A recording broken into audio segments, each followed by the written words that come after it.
ndagakura we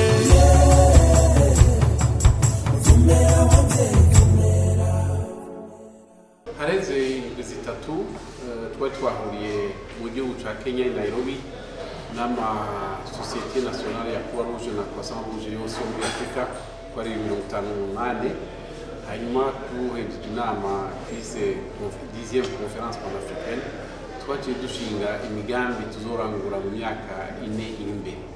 Uyu munsi ibihugu bine byo muri aka karere Congo Congo Kinshasa na Rwanda no Burundi twahuriye hamwe kuko duhuriye ku biro bimwe biri mu gihugu ca Congo kugira turabire hamwe ibyo twoshobora gukora twisunze ibyo twemeranye n'abandi bagenzi bacu muri Afrika yose muri aka karere kacu.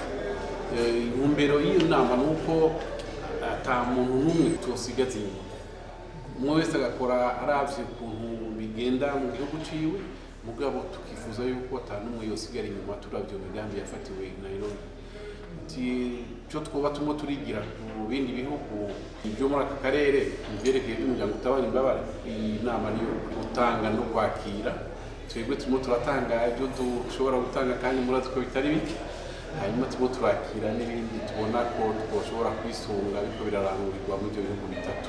Twe turifuza yuko mu iki gihugu nk'uko twabibonye ahandi tushobora gushira mu buryo ikigo cyo gutwara abantu kwa muganga cyo bita service ambulance.